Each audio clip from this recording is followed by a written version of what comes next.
días. Bienvenidos todos a la casa del Señor.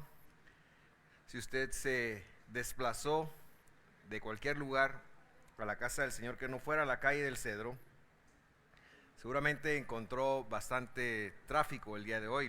Le agradecemos por estar acá. Para las personas que nos sintonizan, quizás fue un poquito más fácil, ¿verdad? Quizás es encontrar una conexión de internet y entonces ya poder sintonizarnos. Y nosotros queremos darles la bienvenida a ambos, a grupos, a ambas iglesias, a los que nos sintonizan y a quienes están acá, y decirles que estamos muy contentos de contar con la presencia de ustedes. El martes en nuestro país se celebra el Día de la Madre. Nosotros queremos hacer una oración en este iniciar de esta prédica por cada una de las madres que se encuentran acá y por cada una de las madres que nos están sintonizando. Entonces yo voy a pedirle a los hijos, bueno, ya se fueron los niños, ¿verdad? Ya se fueron los niños, pero a todos los que son hijos acá, y esto nos circunscribe a todos, ¿verdad? Porque todos somos hijos de alguien, todos llegamos acá porque nuestros padres nos engendraron.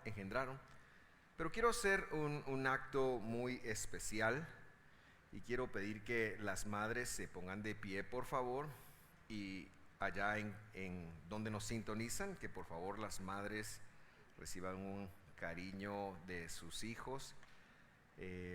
Aquí tenemos madres que hijos no están acá, ya se fueron con niños, están sirviendo. Entonces tenemos varias madrecitas que están de pie. Si tu mami está ahí cerca de ti, ponle la mano, por favor. Ponle la mano a tu mami. Y vamos a darle gracias a Dios por las mamás. Las mamás representan, en mi opinión, mejor que cualquier otra persona, el amor de Dios. Mucho se puede decir sobre el Padre, pero en mi opinión, las mamás representan incluso más allá del amor del Padre, el amor de Dios. Y para nosotros queremos decirles, madres de Visión de Fe, a todas las madrecitas de Visión de Fe, queremos decirles que estamos tan agradecidos con ustedes, estamos agradecidos con Dios por la vida de cada una de ustedes y por la labor que desempeñan y por todas las cosas que ustedes hacen por sus hijos, por sus hogares. Que Dios las bendiga, que Dios las remunere. Celebramos su vida y vamos a orar. Padre, te damos tantas gracias esta mañana por haber hecho una representación tuya, una representación de tu amor por medio de las mujeres que nos han dado a luz. Honramos a nuestras madres, honramos a las madres en Visión de Fe Mixco, honramos su vida, honramos su desempeño. Sabemos que no son perfectas, por supuesto que lo sabemos, pero las honramos porque no se trata de perfección, se trata de gratitud. Bendecimos a cada una de ellas, Señor, en el nombre de Jesús, y te damos gracias por sus vidas. Gracias por cada uno de sus hijos, sus esposos, como dice Proverbios capítulo 31, seamos bienaventurados por las mujeres que tenemos como madres, como esposas. En el nombre de Jesús, pedimos también que nos hables por medio de tu palabra esta mañana y que podamos hacer conexiones importantes que nos lleven a reflejarte a ti hacia los demás. En el nombre de Jesús, amén y amén. Pueden sentarse, madrecitas. Solo decirles a los que están acá, si al final del servicio quieren tomarse una foto para el recuerdo con sus hijos, con su familia, tenemos un espacio ya que la actividad de madres del día de ayer pues ya prepararon, y si usted quiere llevarse una fotografía al final, pues vaya a hacer su colita y con su teléfono, ¿verdad? se la toma, ¿verdad? Para que usted pueda tenerla de una vez, ¿verdad? Pero quisimos dejar eso ahí para que ustedes tuvieran la libertad de sacarse una foto, como dice mi amigo Boris. También a las personas que nos sintonizan, si tienen alguna petición, siempre me gusta decirle esto, por favor escríbanla en los comentarios y el equipo de multimedia estará pilísimas ahí para hacer que lleguen a nosotros y podamos mencionarlas en la oración. Muy bien, vamos a entonces tener un momento en la meditación de la palabra del Señor. Estamos inmersos en una serie que le hemos denominado La Senda hacia Pentecostés. En nuestras redes sociales usted puede encontrar una fotografía que se sube todas las tardes, noches, en donde le agradecemos al Señor por ese tiempo que nos ha dado, porque los tiempos del Señor son importantes y desde Pesaj o Pascua hasta Pentecostés hay un espacio que Dios ha dejado para que nosotros recordemos su muerte y aprendamos a vivir en el poder de la resurrección para el tiempo de su visitación, el cual se da en Pentecostés. De eso se trata. Este año quisimos darle el giro a la serie de La Senda hacia Pentecostés porque es un tiempo de mejoramiento de Dios para nosotros. Quisimos darle el enfoque de la vida en el Espíritu. Mucho se ha hablado de la vida en el Espíritu e iniciamos compartiendo que la vida en el Espíritu es vivir desde las cosas incorruptibles en un mundo corruptible. Ya vimos el tema de las finanzas y poco a poco hemos ido viendo algunos, o iremos viendo algunas otras cosas, otros temas que son importantes. Hoy nuestro tema tiene que ver con la vida en iglesia, con la vida en la comunidad. De hecho, se llama Viviendo en el Espíritu en comunidad. En comunidad. Cuando yo me refiero a comunidad, por supuesto que empiezo hablando de Visión de Femisco. Por favor, tome un vistazo a las personas que le rodeen y a ellos me estoy refiriendo cuando hablo de comunidad. Los que están en Facebook o los que nos verán luego en YouTube, por favor tomen un vistazo a quien está viendo en este momento. A estas personas me refiero también, porque es importante aprender a vivir en comunidad y ya va a ver usted por qué. Pero también me refiero extraordinariamente a todas las personas en cualquier lugar del mundo que hayan recibido a Jesús. Hace más de 20 años recibí una beca para ir a estudiar un poquito de liderazgo en Singapur y ahí conocí un hermano de Ghana y yo le dije que él era mi hermano gemelo de otra madre, le dije yo. Y todavía a la fecha, para mi cumpleaños, que fue este martes, y que tomé mucha nota para los que no me felicitaron y están pendientes, para mi cumpleaños de este martes, mi hermano de Ghana, una república en el occidente de África, me escribió y me dijo: mi hermano gemelo de otra madre, que Dios te bendiga, que tengas un feliz cumpleaños. Y yo me alegré mucho de que alguien en África me estuviera escribiendo.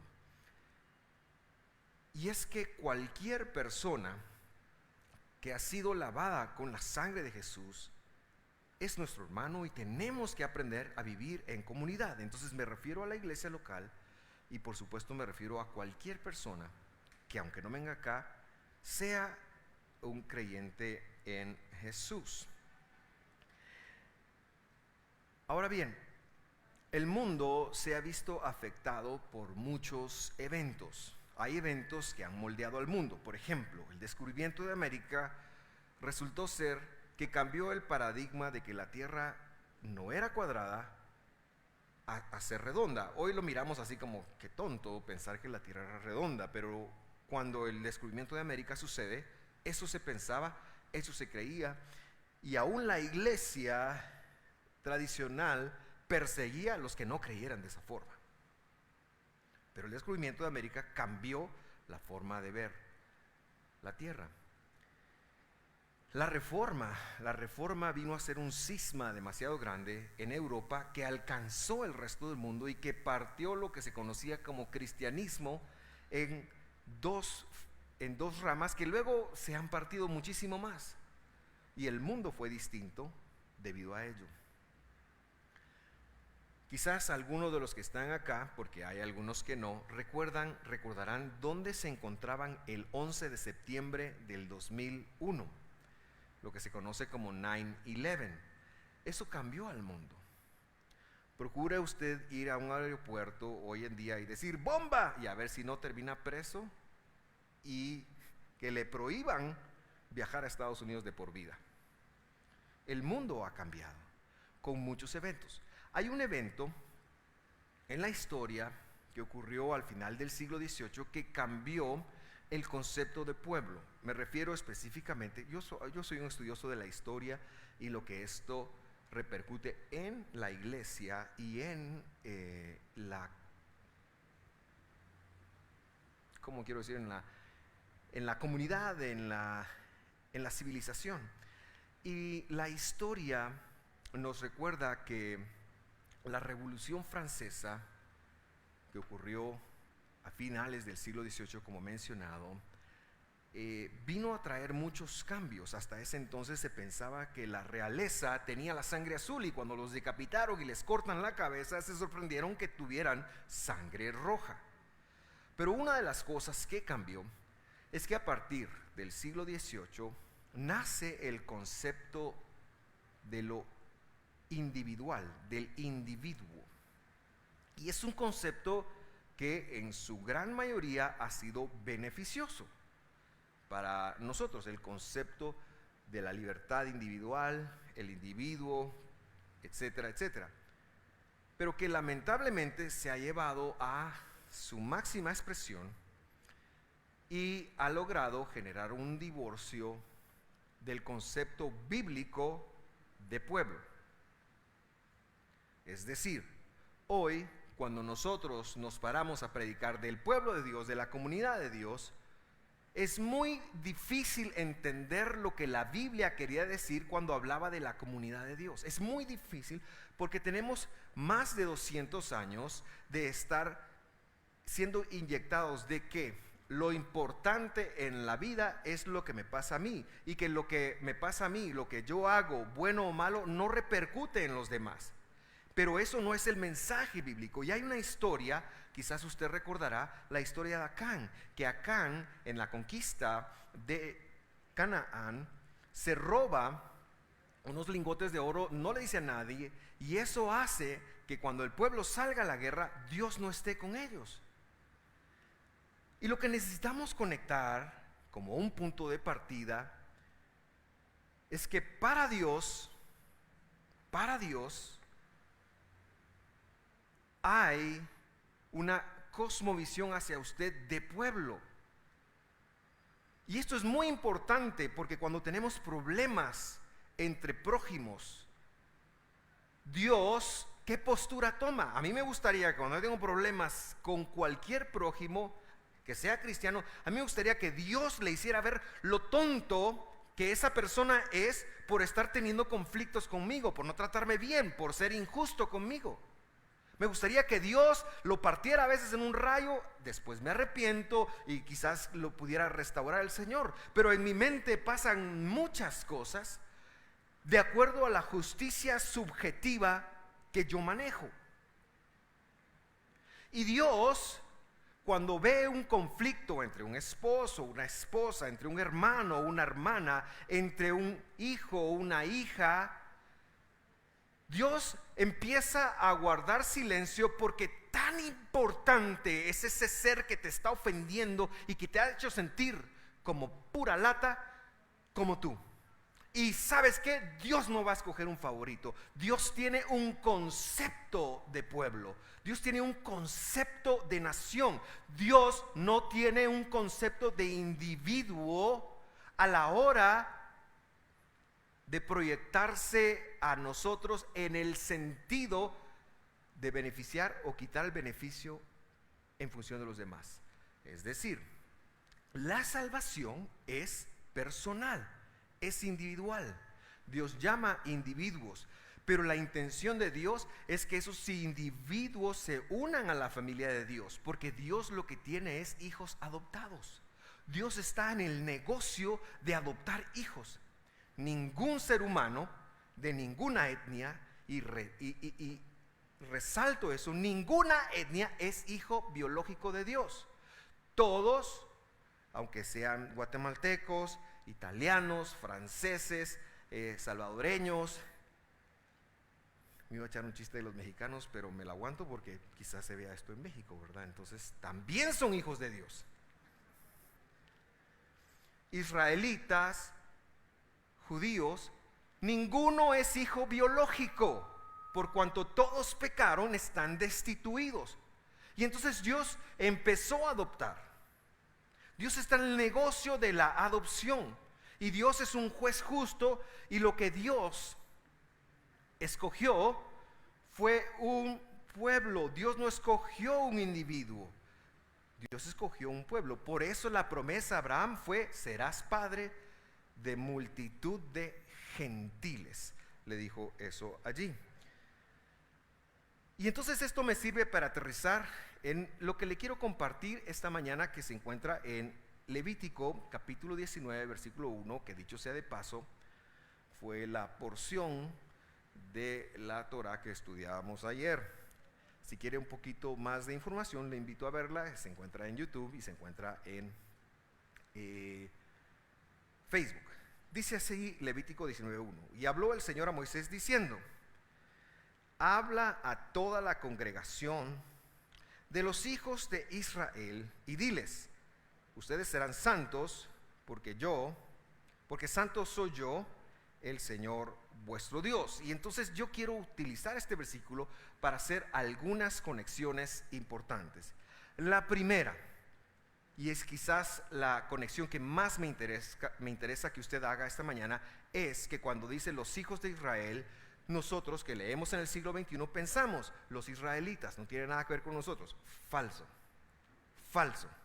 La congregación de los hijos de Israel no se refiere a los descendientes físicos de Abraham, Isaac y Jacob exclusivamente. No es eso. Sí se refiere a muchos de ellos, pero tampoco se refiere a todos. Porque la palabra hijo en hebreo quiere decir heredero, quiere decir construido, quiere decir adoptado. Ben, en masculino, quiere decir injertado, quiere decir heredero. Entonces, cuando Dios se escogió a Abraham, lo que él diseñó fue un mecanismo de inserción, porque Abraham solo tuvo un hijo, pero Dios le dijo que sería padre de multitudes. ¿Y cómo iban a ser esas multitudes que iban a venir a él? Se iban a injertar. Por eso, cuando siglos después el Rey de Reyes, Señor de Señores, toda la gloria a su nombre, vino a la tierra, murió por nosotros, nos dio la posibilidad de ser injertados, no en la iglesia como nos ha vendido, sino en Israel. Cuando dice los hijos de Israel, tiene todo que ver con usted, porque usted es un injertado, porque usted es alguien por quien Jesús pagó un precio. O sea, la iglesia que encontramos en el Evangelio es Israel.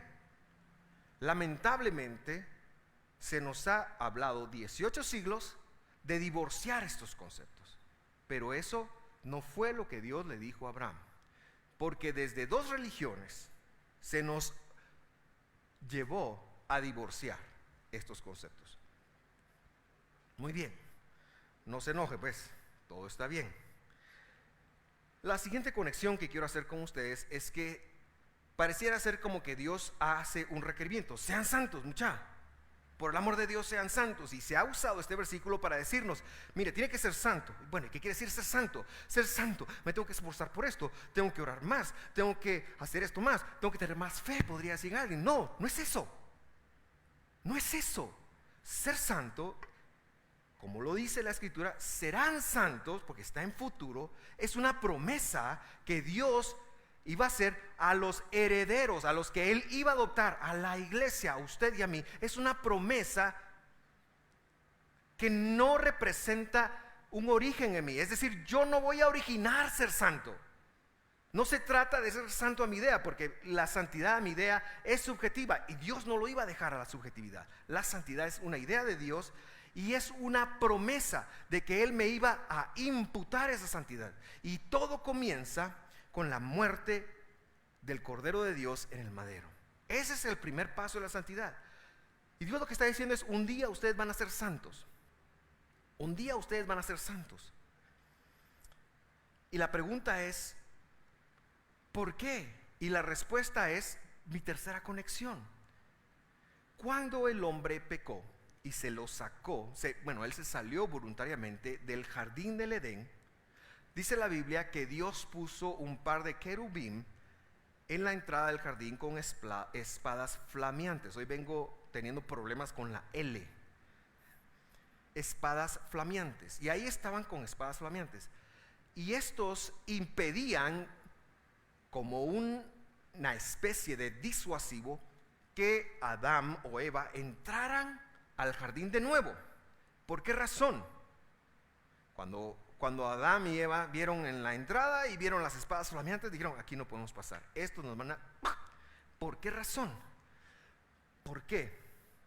Si entrábamos al jardín donde estaba Dios, al lugar donde estaba Dios, nuestro pecado nos destruiría. Era un disuasivo para que la santidad de Dios no nos destruyera. Por eso es que Dios nunca vino hasta en la persona reducida, disminuida de Jesús. Siempre envió un ángel, siempre envió un mensajero, siempre fue algo que Dios envió.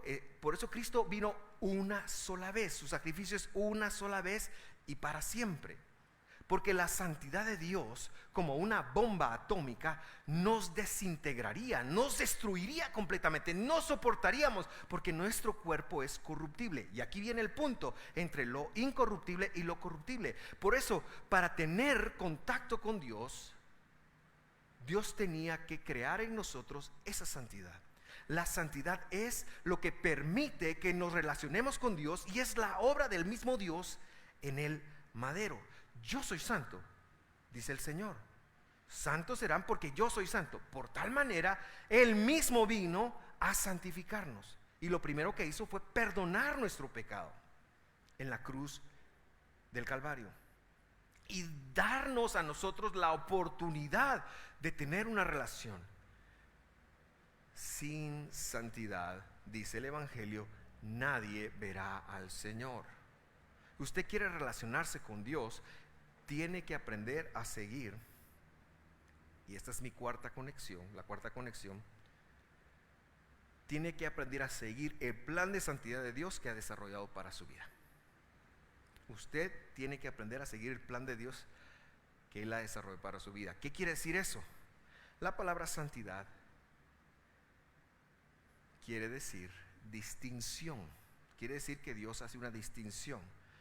Cuando en Egipto, recién hemos visto ese pasaje, Dios le pide a los israelitas y a muchos gentiles, porque no todos eran israelitas, muchos gentiles, le dice: ¿saben qué? Van a agarrar la sangre del cordero y van a ponerla en los dinteles de la puerta, y yo me voy a saltar por ver que hay un sacrificio, que hay una ofrenda acá, hay un acercamiento acá, y me lo voy a saltar. Y entonces el ángel venía con su espada y miraba la casa de un egipcio que no tenía esa señal y decía: Jule Canelo, diríamos aquí en Guate, y entraba y mataba al primogénito. Pero si llegaba a la casa de un obediente, de un adoptado de Israel, en donde eso se había hecho, él decía: aquí no puedo entrar. Dios mismo iba a hacer esa distinción. Dios hizo una distinción entre los primogénitos de Egipto y los primogénitos de Israel. Dios hizo esa distinción. Eso es la santidad. Dios va a hacer una distinción entre tú y el resto del mundo. Es la idea de Dios. ¿Y qué tiene que ver con nosotros? Bueno, que el plan de distinción se llama la Torá del Señor, la palabra del Señor, y Él te la entregó. Si tú eres salvo verdaderamente, debe de haber en ti el poder de Dios, el Espíritu Santo, para esforzarte para ser como Dios es. Y Dios es como su Torá lo dice, como su palabra lo dice. Y entonces ahí estamos nosotros siguiendo la voz del Espíritu Santo, no para ganarnos la salvación porque ya somos salvos, sino para internar que los mandamientos son lo que nos distingue de los demás. Porque vamos a vivir como Jesús vivió, vamos a hablar como Jesús habló, vamos a caminar como Jesús caminó, vamos a descansar cuando Jesús descansó, vamos a comer como Jesús comió, vamos a hacer nuestra vida como Jesús la hizo. No se trata de, mi hermano, ¿será que es pecado tal cosa? ¿Será que es pecado? No, no se trata de eso. Pastor, dígame si es pecado. Me han preguntado tantas cosas y yo les digo, el pecado está bien descrito en la Biblia. Y nosotros, si somos hijos de Dios, hemos de tener una atracción por la palabra de Dios para ser como Dios era. Esa es la distinción del pueblo de Dios. Con esto en mente, quiero compartirles la segunda escritura que le voy a compartir hoy, Gálatas 6:10. Mire lo que dice. Si ya identificamos qué es ser Israel, qué es ser pueblo, qué es ser santo, ahora veamos esto, porque esta es la vida en el Espíritu en la congregación. Así que, versículo 10 de Gálatas 6. Entre tanto que tenemos tiempo. ¿Cuántos tienes tiempo? Levanten la mano los que tienen tiempo. Si estás vivo, tienes tiempo. Si estás vivo hoy, tienes tiempo. El tiempo es parte de tu vida. Los únicos que no tienen tiempo para hacer cosas son los que están en el cementerio. Pero aunque estuvieras en tu lecho de muerte, tienes tiempo. Tienes tiempo. Así que, entre tanto que tenemos tiempo, dice, hagamos bien a todos. ¿Qué dice ahí, hermano? Léalo usted, por favor. Entre tanto que tenemos tiempo, ¿qué dice? Hagamos bien a todos. Por favor, dígale a su vecino, tenés que hacer bien a todos. Tenés que hacer bien a todos. Eso se tiene que grabar. Esta palabra ya es una palabra que Dios dio para los salvos, para los rescatados, para los hijos de Israel, para la iglesia. Hagamos bien a todos. ¿Y qué dice después? Léalo, por favor. Y mayormente a los de la familia de la fidelidad. Y ahí le puse entre paréntesis, ¿quiénes son? La iglesia, Israel, los creyentes. En su traducción usted va a encontrar la palabra fe, pero a mí la palabra fe no me gusta, porque habla de un esfuerzo humano. Y estos son los de la familia de fidelidad. ¿Por qué razón? Porque son los que Dios rescató. Son los que Dios rescató por su fidelidad. La fidelidad, la fe bíblica es un esfuerzo de Dios, de amor, de compasión. Entonces, esto no nos exime de hacer el bien a nuestras familias, aunque no sean creyentes, o a otras personas que no sean creyentes, pero sí pone una responsabilidad en usted y en mí, de que quién es la persona a quien más bien le debo de hacer, son aquellos que son de la familia de Dios, de Cristo. Si usted tiene a un creyente cerca de usted en Jesús, a él se está refiriendo. Si su esposo es creyente, si su esposa es creyente, a ellos se está refiriendo. Si sus hijos son creyentes, a ellos están creyendo. Por supuesto que aunque no lo fueran, por el amor que les tenemos, les hacemos el bien. Hay calor, ¿verdad? Para los que nos están sintonizando, hay mucho calor. Me están sudando partes de mi cuerpo que ni siquiera sabía que existieran. Solo para que lo sepan y se lo imaginen y les dé un poquito de cosita. Pero ya en serio, lo que el apóstol está diciendo en esta carta es que tenemos una responsabilidad del universo de personas. Nuestra primera responsabilidad es con hacer el bien a aquellos que han sido rescatados por el Señor. Y este es un concepto que nosotros necesitamos retomar. porque es el concepto de pueblo. Que el éxito de tu hermano acá se convierta en tu éxito, que las penas de tu hermano se conviertan en tus penas, y que nosotros empecemos a llevar una actitud distinta de que es importante lo que esté ocurriendo con tu hermano. Ahora, de una vez le detallo cuál es el enfoque al que yo me refiero. Hoy no le estoy hablando a los que tienen problemas. Qué bueno, pastor, que usted dijo eso, porque entonces ahora, mire, este es mi problema, ayúdeme, denme. No le estoy hablando a usted. Le estoy hablando a los que, a pesar de tener problemas y que necesitan solventar, que también son todos ustedes, puedan tomar la actitud siguiendo el entrenamiento de Dios, siguiendo la santidad de Dios, siguiendo lo incorruptible, de decir: ¿cómo puedo, a pesar de tener problemas, colaborar con el bien de mis hermanos? ¿Se entiende este enfoque? Porque el ser humano es muy egoísta y siempre piensa primero en satisfacer sus necesidades. La gente deja de ir a la iglesia porque ahí no lo aman, porque ahí no lo tratan bien, porque no lo quieren, porque no le saludaron. Qué sé yo, hay tantas razones por las que las personas dejan: ahí no hay amor, y se dan cuenta que todas las iglesias tienen falencias y tienen fallas, y de repente de una vez dejan de congregarse como está ordenado. Yo quiero cambiar ese enfoque, y el enfoque que estoy queriendo inducir es decirle a usted que tenemos que empezar a procurar el bien de los que nos rodean, aunque nosotros no estemos en el bien. Y usted me va a decir: pastor, pero ¿cómo voy a dar de lo que no tengo? Déjese babosadas, hermano. Si tiene, porque Dios lo puso en usted. Dios se lo pone. Es que no es lo que nosotros hacemos, es lo que Dios hace. Es que la obra del Señor empieza con la salvación, y cuando usted es salvo, tiene el poder del Espíritu Santo y no necesita nada más. Solo el poder de Dios nos basta. Jesús nos basta. Jesús es suficiente. No me canso de decirlo. Cristo es todo, hermano. Él es suficiente. Y si yo tengo el poder de la resurrección, si soy salvo, todo lo puedo en Cristo que me fortalece. Y entonces me puedo levantar, amar a mi enemigo, puedo perdonar a los que me ofenden, puedo dar aunque no reciba nada a cambio. Ya dejémonos de esas tonteras, hermano. Es que mi copa está vacía. Está vacía por tonto.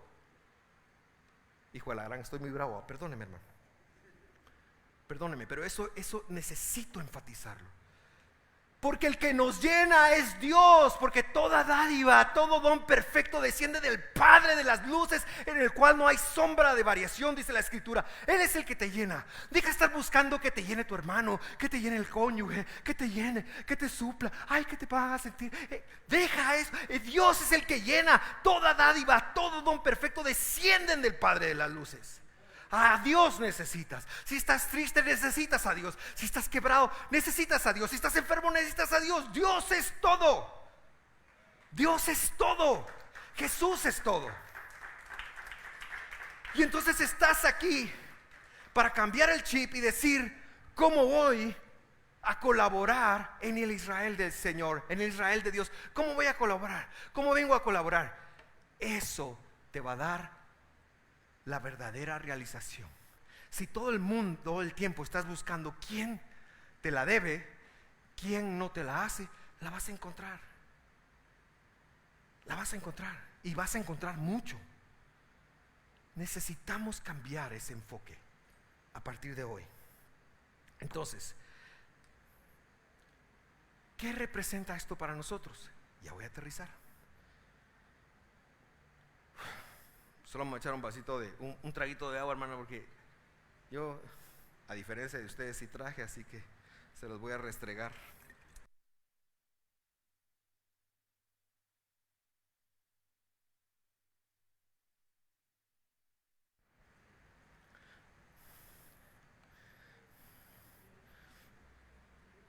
Mi segundo apellido es Avelar. Es el apellido de mi mamá. Y en los primos, Avelar, nos molestábamos, ¿verdad? Porque nosotros íbamos a velar a otros, decíamos. Entonces, usted va a ir a un velatorio, y nos molestábamos con ese Avelar. Bueno, alguien me dijo: ¿usted se apellidó Abelardo? Me dijo. Mucho Plaza Sésamo, pensé yo. Pero a velar, a velar. Ah, ¿qué es velar? ¿Qué es velar? Está relacionado con desvelar. Desvelar es quedarse despierto, pero realmente es estar atento, es poner atención, es abrir los ojos. Es abrir los ojos, es estar pendiente. Yo te invito a ser un velador por el bien de tu hermano, por el bienestar de tu hermano. Si tú ves a alguien triste, yo te invito a darle una llamada, a decirle cómo te puedo ayudar. Aunque tú estés triste también, vas a ver que no lo vas a estar después. Si tú estás bien fregado económicamente y ves a un hermano fregado económicamente, yo te invito a decir, mira, ¿cómo te puedo colaborar? Pues pues no tengo dinero, pero lo que tengo te doy, dijo Pedro, ¿verdad? Pero a velar, a tener una actitud, en lugar de estar esperando, que es una actitud pasiva, que otros hagan por ti lo que tú necesitas o te llenen el deseo o la necesidad que tú tienes. Yo te invito a ser un velador, a velar por el bien de los demás, a velar por el bienestar de los demás, número uno. Y número dos, te invito a velar por el crecimiento de los demás, el crecimiento espiritual de los demás. ¿Qué quiere decir eso? Si alguien ya no se conecta, ya no sintoniza, invítalo, invítalo a la iglesia. Y te invito a velar incluso por aquellos que no conocen al Señor. Ese es el desafío en Visión de Fe Misco. No se trata, y lo quiero dejar bien claro, de tener una relación individual, personal con Dios y te vale madre tu hermano. A la gran que mal creado vino hoy, perdón, eso no lo debía haber dicho. No se trata de, ay Señor, quiero cantar hay poder en tu nombre, hay poder, sí Señor, hay poder, pero que te importe poco lo que está pasando. No se trata de eso. Eso no es comunión. Eso no es comunión, no la de la Biblia. Esa está divorciada. Se trata de que hay poder en el nombre y con todo el corazón está bien, pero de que aprendas a velar por el bienestar de tu hermano. Esa es la parte, esa es la forma como nos relacionamos con Dios. Tenemos que velar por el crecimiento de nuestro hermano. Tenemos que dolernos con nuestros hermanos. Tenemos que aprender a levantar a nuestros hermanos, aunque nosotros mismos estemos en el piso. Hay gente que ha tenido mucha sabiduría y parece que fue ¿cómo se llamó el presidente de Estados Unidos? John Kennedy, el que dijo: no preguntes lo que tu país puede hacer por ti, sino pregúntate lo que tú puedes hacer por tu país. Y ese es un enfoque bíblico, ese es un enfoque de pueblo. Y mis queridos hermanos, en la senda Pentecostés, ese es un enfoque incorruptible. Hoy estamos en las redes, invita a los demás a sintonizarnos, vela por el crecimiento espiritual de ellos. Yo invito a nuestros hermanos que se conectan virtualmente a que nos envíen sus datos, sobre todo si no pueden estar en Guatemala, porque queremos velar por ustedes, porque de la misma manera queremos darle la misma importancia que le damos a nuestros hermanos que sí pueden estar con nosotros. Ahí hay un formulario que puedes llenar y decir: yo quiero ser parte de esto. E incluso ayúdanos a velar por otros. Ayúdanos, una oración por alguien. No tenemos la idea del poder que Dios puede lograr por eso. Pero, si soy claro, es muy fácil. Vamos a cambiar el enfoque de yo a un enfoque de pueblo. Eso es lo incorruptible. Esa es la vida del Espíritu en la comunidad. No es fácil, no, porque como humanos somos muy dados a siempre anteponer nuestro corazoncito, nuestras necesidades antes de las demás. Y la vida en el Espíritu, lo que estoy tratando de decirte, lo que Pablo nos decía es: aunque tengas necesidades, busca el bien. Busca el bien. No cuando estés bien, estés como estés, busca el bien. ¿Y sabes qué? Del resto se va a encargar Dios. Del resto se va a encargar Dios. Vamos a orar. Cierre sus ojos, por favor, un momento, y tengamos un tiempo de comunión con Dios.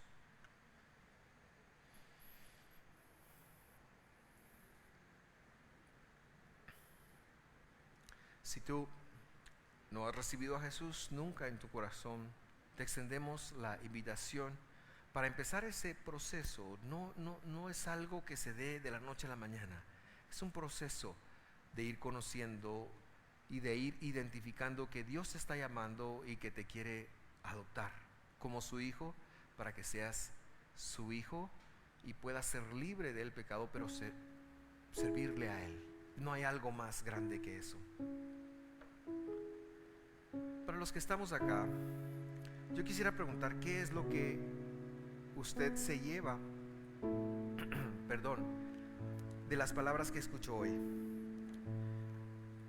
Yo pensaría que sería muy importante que cuando llegue a casa usted pueda escuchar nuevamente este mensaje. Se queda ahí en el Facebook, ya va a estar cuando usted vaya para su casa, esté en casa. Y los muchachos de multimedia han sido tan eficaces que ya en la noche, el mismo día, ya está en YouTube también. Así que ahí va a estar solo el mensaje. Pero ya usted puede empezar a ver qué significa eso para usted. ¿Qué significa eso para usted? Lo que ha escuchado esta mañana. Yo quiero ser el primero en dar un paso adelante y decir: wow, yo necesito estar pendiente del bienestar de usted.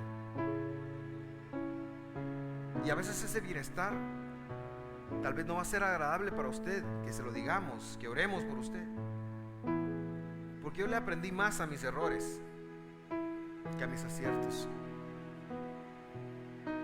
A veces cuando estamos con respecto de Dios y le pedimos algo y Dios dice no, es por nuestro bien.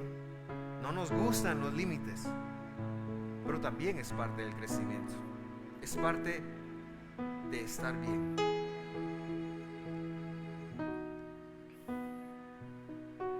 En función de la salvación, Dios te ve individual. Pero es tan importante eso que Dios dijo: cree en el Señor Jesucristo y serás salvo tú y tu casa.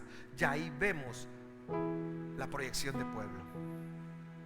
Tú eres una puerta, no te olvides.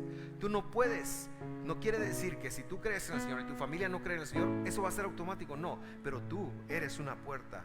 Tú eres responsable de generar una puerta. Tú eres una puerta. Pero a partir de eso también el Señor te desafía a buscar el bien de todos,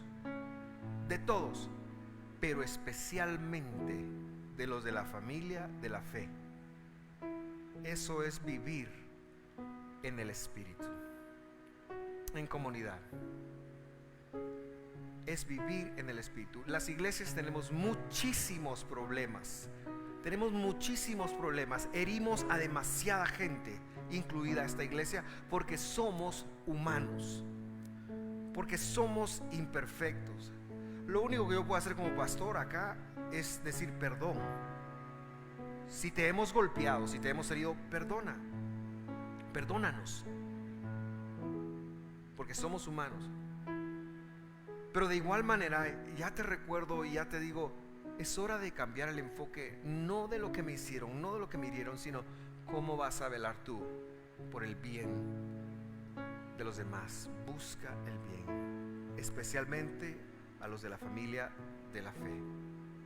Padre, gracias Señor por tu fidelidad, gracias por tu amor. Ayúdanos a ver a nuestros hermanos, a todos los que han sido lavados con la sangre del Mesías. Ayúdanos a verlos como tú los ves. Yo decía, Señor, hace un momento que en función de la salvación tú nos ves individual, pero el resto, en las promesas, en la proyección, tú nos ves como un pueblo. En el resto de cosas tú nos ves como un pueblo. Ayúdanos a proyectarnos, ayúdanos a entender, a conectar la vida en pueblo, la vida como pueblo. Ayúdanos a aprender a ser menos egoístas con quienes somos. Ayúdanos a ser menos egoístas en casa, en la iglesia, en todo lo que tenga que ver de la familia, de la fidelidad. Ayúdanos a ser menos egoístas. Ayúdanos, Señor, a no tener una lista tan alta para que nuestras necesidades sean suplidas antes de yo cumplir con tu palabra, Señor. Ayúdame a sobreponer mis necesidades a la obediencia a tu palabra, a la distinción que tu palabra nos da de cómo vivir, de cómo hacer, de cómo caminar, y especialmente de cómo amar a nuestros hermanos, de cómo hacer el bien a nuestros hermanos. Ayúdanos a hacer el bien a nuestros hermanos. Ayúdanos a recordar que tenemos que hacer el bien a nuestros hermanos todos los días, siempre hacer el bien a nuestros hermanos, especialmente a los de la familia de la fidelidad. Ayúdanos, Señor, ayúdanos a hacer el bien. Aunque nuestras necesidades no estén satisfechas, aunque estemos tristes, aunque estemos molestos con el hermano a quien tú también amas, ayúdanos, Señor, a seguir haciendo el bien,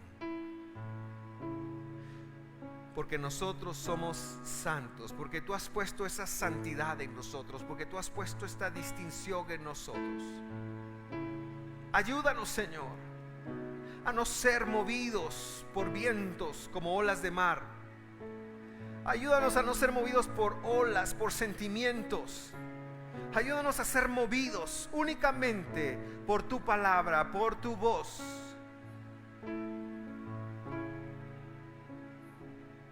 Que podamos permanecer siempre en ti. Y, Señor, si en algo hemos defraudado, como decía Zaqueo, a los demás, ayúdanos a pedirles perdón. Ayúdanos a decirle: mira, disculpa, no es fácil, pero ayúdanos, Señor. Ayúdanos a ser como tú eres. Ayúdanos a dar la vida por lo que tú diste tu vida, por quienes tú diste la vida también, Señor. Recuerdo que tu palabra dice que si alguien da su vida por causa de ti y por causa del evangelio, ese ganará su vida, ese va a resucitar en la resurrección. Gracias, Padre. Gracias, Señor, en el nombre de Jesús. Si tú recibiste a Cristo esta mañana, por favor haznoslo saber, déjanos un comentario o ayúdanos quedándote un rato antes de irte. En el nombre de Jesús. Amén.